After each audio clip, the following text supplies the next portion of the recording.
안녕하세요. 크리스찬 아빠입니다.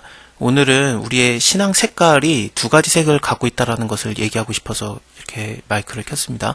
일단은 내 아이랑 내 색깔이 다를 수 있어요. 두 가지 색깔이 뭐냐면 첫 번째는 굉장히 좀 보수적인 성향을 갖고 있는 색깔이 있고, 하나는 좀 개혁적인 색깔을 갖고 있는 그런 신앙 색깔이 있습니다. 결론부터 말씀드리면 둘 다 맞습니다. 둘 다 하나님께서 사랑하고 받아들인 그런 성격들입니다. 이거는 근데 되게 바뀌기 어려워요. P가 A형, B형이 바뀌는 게 너무너무 어려운 것처럼 신앙의 색깔도 바뀌는 게 너무너무 어려운데 둘 다 맞거든요. 일단은 내가 어떤 성향을 갖고 있는가, 지금 다니고 있는 교회를 보면 알아요. 그 교회에 이런 성격일 수 있고 저런 성격일 수 있는데, 첫 번째 것부터 말씀드릴게요. 보수적인 교회는 어떠냐면은, 물론 뭐 교회에 보수적인 교회다라는 게 붙어 있기도 하죠. 하지만 지금의 현재의 교회 모습을 유지하려고 하는 그것을 강하게 갖고 있는 게 바로 보수적인 교회입니다. 대표적으로 예를 들면은 새신자가 왔어요. 그 새신자를 처음에 뭐 새신자 훈련하고, 그 다음에 교회 훈련하고, 또 제자와 훈련 1번, 2번, 3번 하고, 뭐 전도 훈련하고, 그렇게 해서 지금 현재 다니고 있는 교회 사람들의 모습으로 새신자를 그 색깔을 변해가게 만들어서 같이 함께하게 하는 게, 이게 바로 보수적인 교회입니다. 좋은 교회입니다. 이거 정말 괜찮은 교회고, 이런 교회 많습니다. 그래서 이런 교회 성향이 어떠냐면은, 부흥 강사를 부르더라도 뭐 신학교 교수님이라든지 그런 사람들을 부릅니다. 그래서 좀 아카데미컬하고 학문적으로 그 교회가 점점 발달할 수 있게 목회적 방향을 갖고 있는 교회예요. 또 개혁주의적인 교회는 어떤가? 뭐 개혁주의다. 뭐 총신대학교도 우리는 개혁주의다 그랬는데, 좀 보수적인 성향도 강하죠. 개혁주의는 날마다 개혁해야 된다, 그렇게 표방하는 분들도 있는데, 개혁이랑 진보랑은 전혀 다릅니다. 지금 정치적 성향을 얘기하는 게 절대 아니고요. 근데 신앙의 색깔이 어떤지를 얘기하는 거예요. 그래서 개혁주의적이라는 것은 교회가 당연히 색깔을 갖고 있죠. 근데 그 색깔로 한 번에 바꾸려고 노력을 한다기보다는 서서히 물들어가게 하는 그런 성향의 교회들입니다.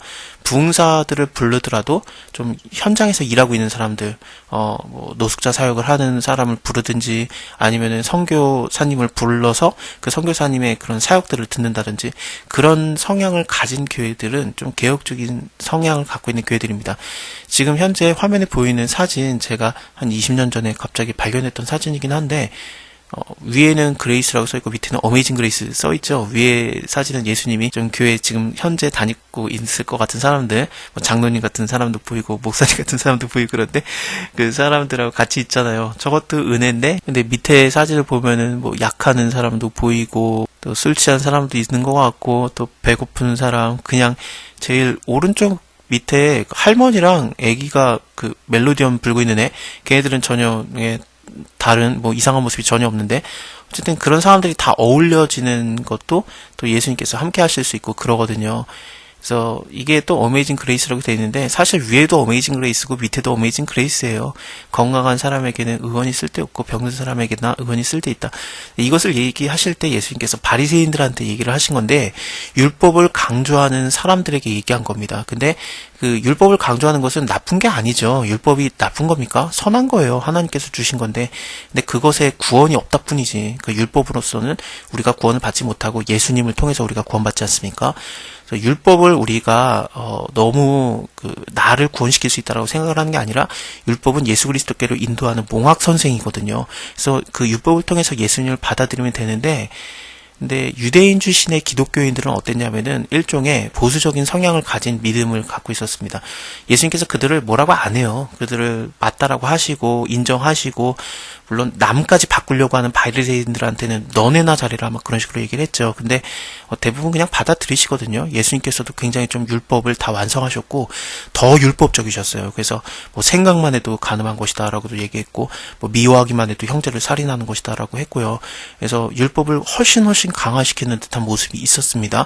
원수도 사랑해라, 오른뺨을 치고도 왼뺨을 돌려대라, 그런 걸 통해서 보면요. 또 예루살렘 성전에서 날마다 남들을 가리키기도 하고, 유월절 때 예루살렘 방문하는 거라든지 여러 가지 율법적인 행동들을 하나도 빼놓지 않고 다 하셨어요. 하지만 정말로 율법을 반대하는 것 같은 행동들도 보였거든요. 율법을 반대한 게 아니에요. 근데 사람들의 눈에 볼 때는 너무너무 보수적이지 않게 보였던 거죠. 너무너무 개혁적으로 보여서 뭐 세리와도 만나고 창녀와도 만나고 문둥병자를 만지고, 그런 모습들은 정말 생각도 하기 어려웠던 그때 당시의 상황이었거든요. 사마리아 여인을 만날 때 생각해 보면은 사마리아 여인을 만나는 건 예수님은 가능한데, 근데 사마리아 여인 자체도 당신은 유대인인데 나를 어떻게 만나서 얘기를 합니까? 라고 말할 만큼 이건 너무 말도 안 되는 개혁이었습니다. 그래서 제자들은 그걸 받아들이지도 못하죠. 그러니까 예수님께서 제자들에게 너희가 먹을 것을 가져와라, 먹을 것을 구해와라 그러면서 모든 제자를 다 보내버리거든요. 한두 명이 도시락 구해오라고 한 게 아니라 모든 제자를 다 보낸 거예요. 그게 만약에 12사도를 뽑기 전이면은 예수님의 제자들이 더 많았다라고 봅니다. 세례 요한의 제자보다 예수님의 제자가 더 많았다라는 구절도 있고 그러니까요. 그들을 다 보낸 거예요. 그리고 예수님이 사마리아 여인과 1대1로 만나가지고 그를 구원시키지 않습니까? 성육신을 다시 한번 생각해 봅시다. 성육신이 뭐냐면은 이게 들어오는 거예요. 이 땅에 들어오시고 이 몸을 입으신 예수님께서 사람들과 만나시고 죄인들과 만나시고 그런 거거든요. 예수님이 죄인이 됐다라는 게 아니라, 예수님이 죄를 인정했다라는 게 아니라 죄인들에게 다가가셨다라는 것을 말씀드리는 겁니다. 교회가 이 세상을 어디까지 이렇게 다가갈 수 있는가, 다가가는 건 옳다고 생각해요. 하지만 세상에 물들어서 변화되면 안 되죠. 근데 아예 그런 거 필요 없다, 완전히 순전한 거 온전한 걸로만 우리는 하나님을 믿어야 되겠다, 그것도 맞아요. 그게 보수적인 성향을 가진 교회입니다. 둘 다 맞아요. 예수님께서는 율법도 인정을 하시고 더 강화시키시는 것 같이 보였고, 또 굉장히 개혁적인 것처럼 보이셨고, 그 두 가지를 항상 함께 하셨습니다. 로마서에서도 유대인 출신의 기독교인들과 이방인 출신의 기독교인들이 싸우는데, 바울이 말하는 건 둘 다 맞다. 예수께서 십자가 지시고 둘 다 맞으니까 서로 싸우지 말라라는 얘기를 하거든요. 저는 굉장히 보수적인 성향이죠. 그래서 형광펜 성경을 만든 거죠. 그래서 또 개혁 한글이 더 옛날 게 더 좋은 것 같고 그렇게 느꼈어요, 저는. 근데 또한 개혁적이기도 합니다. 개혁적이라는 것은 유튜브를 사용하잖아요. 원래 하나님 말씀이 전해지는 것은 교회 강단에서 목사님의 입을 통해서만, 그 강단이 바로 말씀이 성육신화되는 그곳이지 않겠느냐라는 얘기까지 나왔었거든요.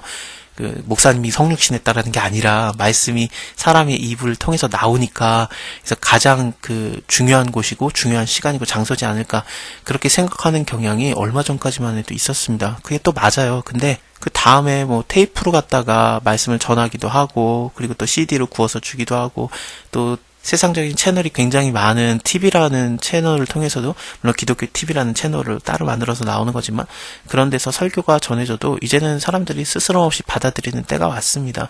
또 유튜브라는 것도 마찬가지고요. 유튜브에 얼마나 다른 세상적인 컨텐츠들이 많습니까?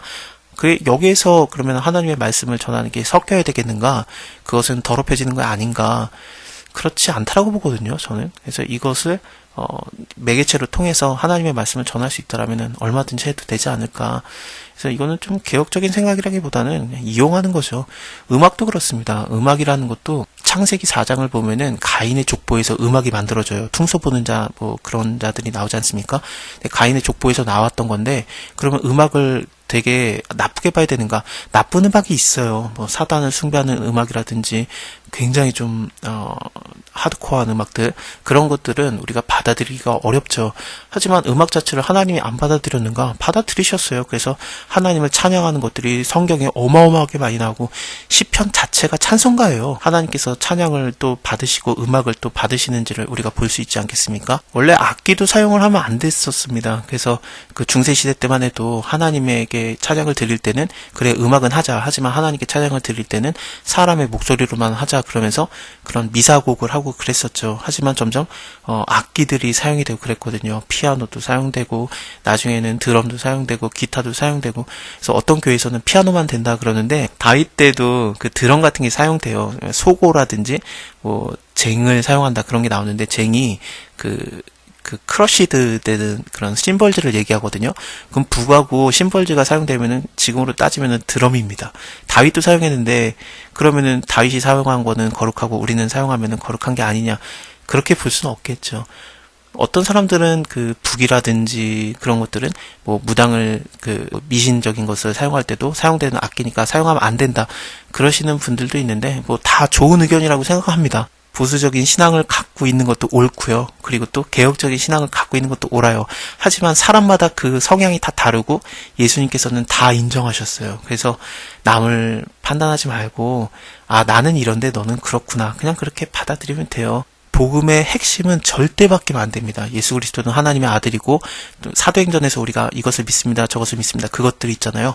그것은 바뀌면 안 돼요. 적어도 그거는 바뀌면 안 되죠. 하지만 복음은 육체를 입고 오셨었어요. 진짜 복음은. 그래서 성육신 하신 예수님을 생각할 때 얼마든지 사람에게 다가가서 만나는 거, 그것도 바로 복음의 진짜 모습이거든요. 복음은 우리를 변화시키기도 하고 우리에게 다가오시기도 합니다. 그 두 개가 맞물려 가는 거예요.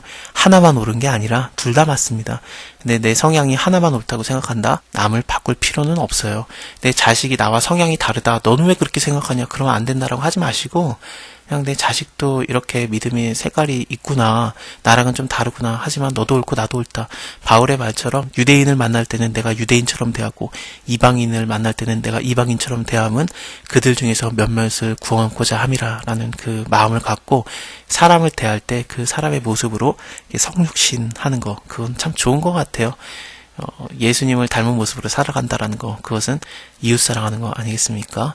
이웃사랑하는 것이 그 사람을 나처럼 바꾸는 것일 수도 있겠지만 그것도 옳아요. 하지만 그 사람의 모습대로 이렇게 복음이 바뀌지 않는 상태에서 그 사람의 것을 존중해주고 받아들이는 거, 그것 또한 사랑의 모습이라고 생각을 합니다. 감사합니다.